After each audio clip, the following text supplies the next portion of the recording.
The role of the mosquito as a vector disease. Mosquitoes are common vector insects that carry disease-causing virus and parasites from person to person without necessarily infecting themselves. Those species from the Helminthiasis class can carry filariasis worm that causes elephantiasis, known to be affecting about 40 million worldwide. Mosquitoes are of the virus class that carries yellow fever, dengue, and chikungunya. In some species of mosquitoes, the female feed on humans and thus acts as vector for a number of infectious diseases affecting people annually. Worldwide, malaria causes an estimated 1 million deaths annually, and 90% of these deaths occur among young children in sub-Saharan Africa, which Ghana is included.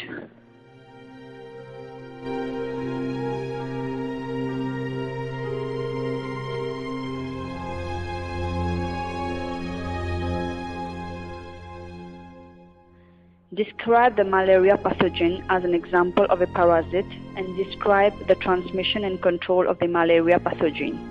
This pathogen changes the red blood cells in which it lives, causing the cells to stick to the walls of the blood vessels and obstructing blood. This is a major problem when it occurs in organs such as the brain and heart.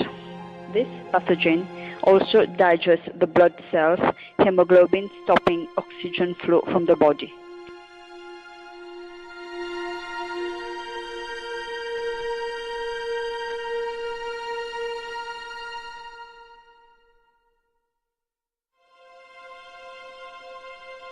The transmission of the malaria pathogen.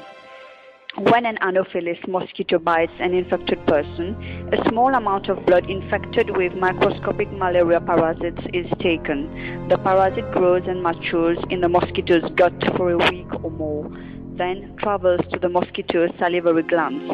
When the mosquito next takes a blood meal, these parasites mix with the saliva, are infected with the bite, and the transmission of malaria is complete.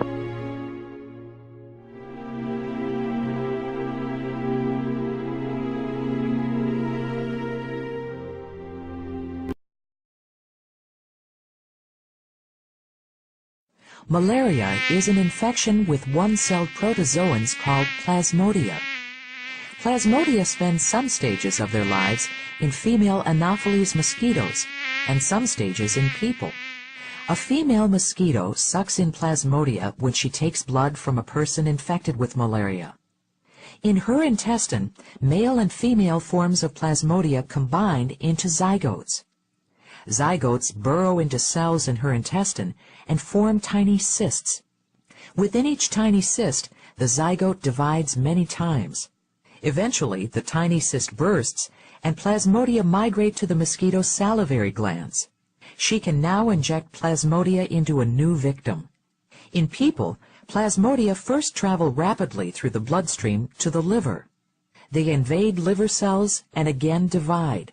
The liver cells eventually burst, releasing thousands of plasmodia back into the bloodstream.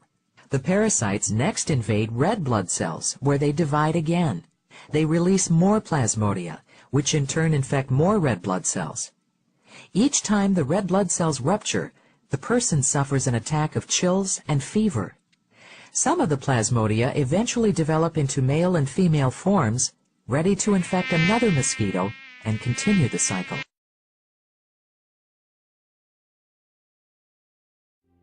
How can we control the malaria pathogen?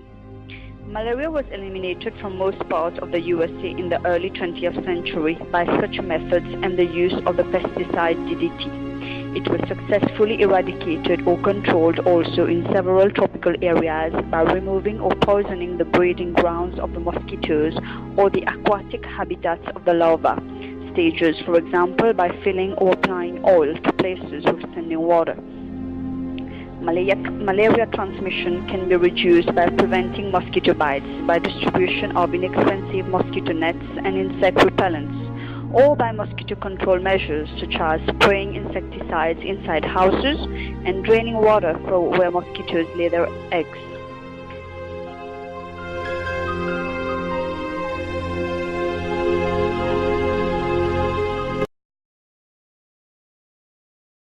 are the effects of humans on the ecosystem, with emphasis on examples of international importance. The expansion of human activities into the natural environment, manifested by urbanization, recreation, industrialization, and agriculture, results in increasing uniformity in landscapes and consequential reduction, disappearance, fragmentation, or isolation of habitats and landscapes. In 1971, in Minamata, a coastal town of Japan, the river was polluted by the dumping of poisonous waste containing mercury by a plastic factory.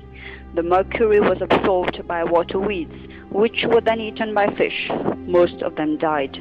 Fish and shellfish caught in the bay contained high concentrations of mercury. The fish was eaten by local villagers who soon died or were paralyzed.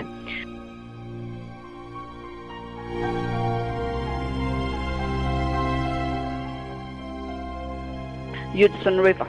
General Electric manufacturing facilities at Hudson Falls and Fort Edward discharged between 209,000 to 1.3 million pounds of harmful substances, which is gradually reducing the number of organisms living in the river. Other ongoing pollution issues affecting the river include accidental sewage discharges, urban runoff, heavy metals, and pesticides. Humans are clearing the Amazon rainforest rapidly for farming, lumber, and livestock raising at an approximate rate of 1.5 acres per second, which causes the rainforest to become endangered. By burning fuels, humans produce the heat-trapping gases that causes global warming. Average temperatures in the Arctic region are rising twice as fast as they are elsewhere in the world. Arctic ice is getting thinner, melting and rupturing. The melting of once permanent ice is already affecting native people, wildlife, and plants. Polar bears, whales, walrus, and seals are changing their feeding and migration patterns. Who can say whether